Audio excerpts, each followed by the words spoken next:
My name is Joe Reynolds of LowKickMMA. Today, joining me once again is the beast, Matthew Bonner. So we're not too far away from Cage Warriors Unplugged. How are you feeling for that fight, making the return back to middleweight, buddy? I'm feeling good. Excited about jumping back up to middleweight again. Like you say, it's not too far away. We're about 5-6 weeks maybe away. So yeah, I'm enjoying camp. It probably is the toughest camp I've ever done in my life, to be fair. Everyone is so good in next gen now, but I can feel myself coming on. And again, I'm looking forward to competing again on the 20th of November. Yeah, and it seems every time that you unfortunately receive a loss, you come back twice as strong in the next one. And do you see it just being a repeating process of coming back? Obviously, going to 185 where he was the champion. Do you see this as being another one of those statement bouts, reminding the 185ers who the champion was in that division? Yeah, I do, and like I always say, I'm not the best in the world at anything. You know, I'm not the best striker, I'm not the best grappler, but I'm probably one of the best in the world at coming back from losses. You know, I always tend to learn my lesson and come back a little bit better.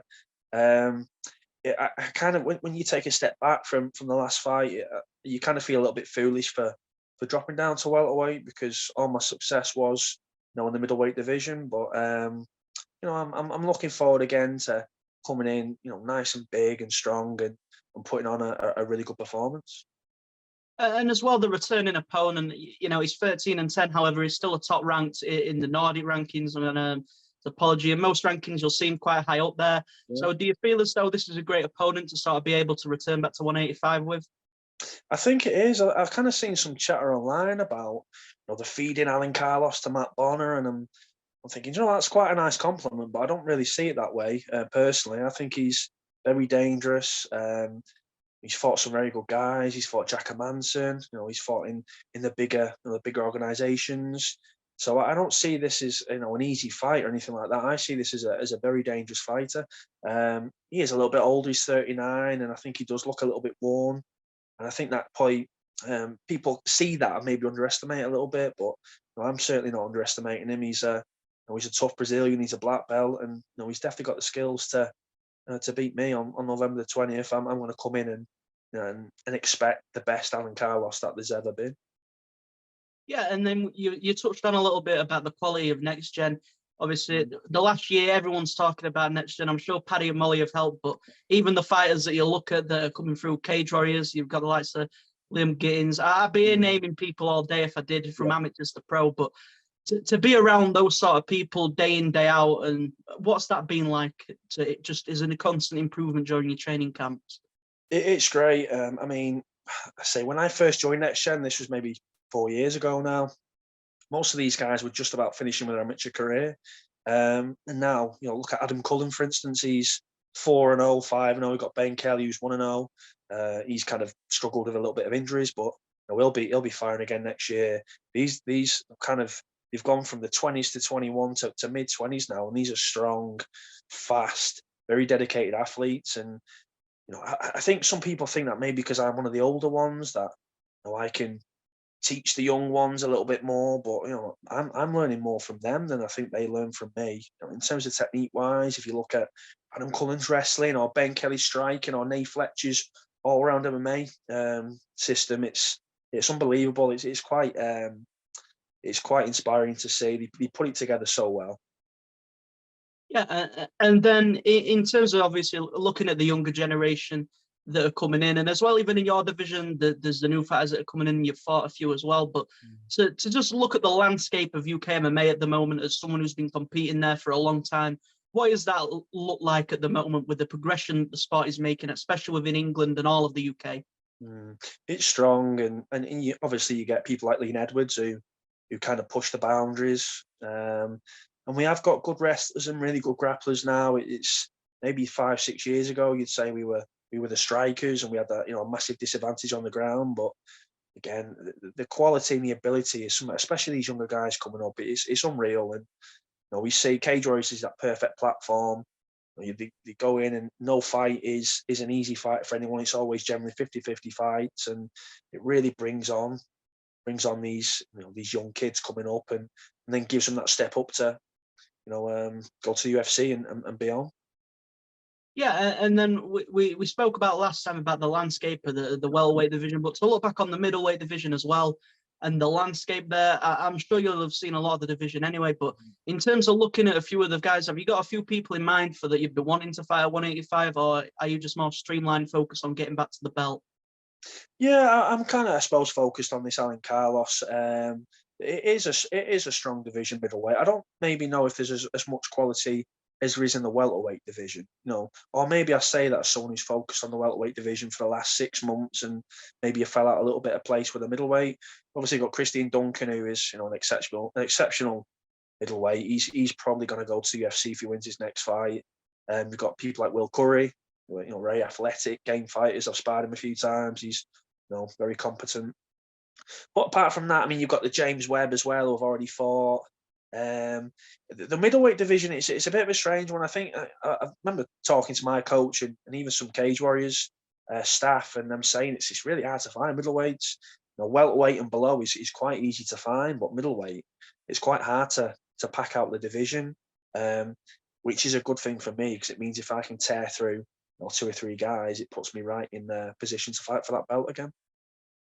Yeah, but and then obviously being the champion before and then having taste gold, you've been through pretty much any adversity you can think of within MMA. You've been through it, but you've always bounced back, and that's been a big part of your career.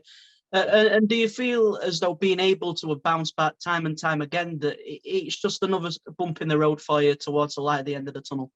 It is, and I always think, I lose a fight and I hate losing. That's why I want to get better. That's why after a loss I always get loads better, because I hate losing. But I always think it's normally the people around you who are more gutted about you losing than you actually are.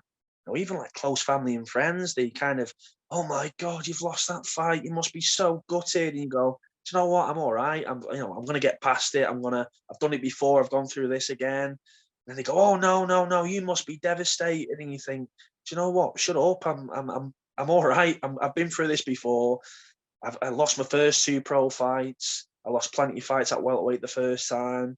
I got to the world title once, and I'll do it again, and then see where we stand when that happens.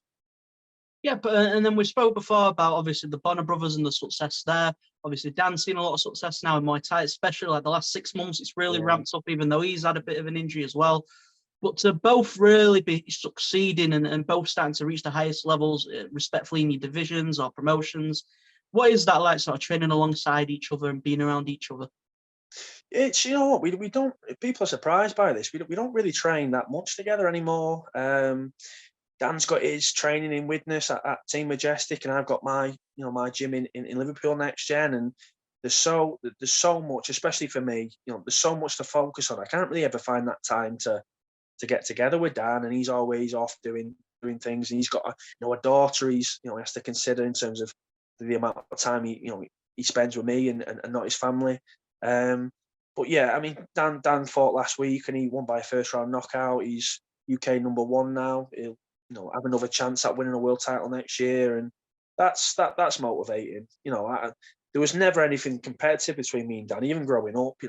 I didn't want to be better than Dan, and he didn't want to be better than me. It was just we wanted both to succeed, and to see him doing that, it's great, and long may it continue.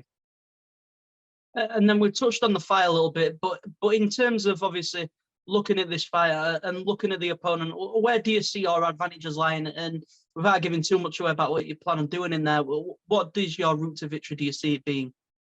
I think it will be a stand-up fight. I think we talk about Alan Carlos but being this Brazilian black belt, but he seems to be another kind of Brazilian who has spent 20 years in his jiu-jitsu, but then prefers to stand there and box, most of the time. So looking at his last fights, I seem to think he's going to stand there and trade and have a little bit of a war. I'm going to go out there and push him back and land that shot. And that's something I've been working with a new boxing coach, Scotty Hamilton, and bring in that little bit of knockout power. I've always been able to rock people. And if you think of James Webb or George Smith, I've managed to do damage to them, but never to get that big clean knockout. So hopefully I'm going to bring a little bit of that to the table this time. Yeah, and then the final thing for myself is, in terms of a message to give to the existing Cage Warriors fans, I'm sure they know about you already, but what can they expect to see on Cage Warriors Unplugged in 5-6 weeks' time, buddy? an exciting fight. That's kind of what I always put my money in. I don't think I've been in a boring fight. Even the fights I've lost have always been entertaining. I don't give up. I'm never going to give up in terms of I'll grit through. It'd be 3 rounds of action, but I'm going in there and looking for a brutal stoppage. That's my game plan. First round stoppage. There you go. Well, that is everything from myself. As always, it's an absolute pleasure to be joined by you. Just want to take a chance chat any sponsors, anything like that. Obviously, just feel free to go ahead, bud. So sponsors, Liberali Skateboards. I've got Tunnel Vision, got Pitbull, Essence of Nature, Taurus Cranes, who, again, I've got a lot of medicals and things coming up and they're super expensive and they've kind of ponied up some of the cash to help me with that. So I always appreciate that. Thanks to the team at Next Gen and thanks to yourself for having me on. No, it's an absolute pleasure.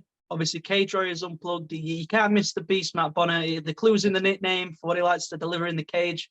But I appreciate your time very much. Thank you, buddy. Pleasure. Thank you, mate. See you soon. Make sure to subscribe to the LowKick MMA YouTube channel for all the latest news, event previews, and interviews with some of the biggest stars in MMA.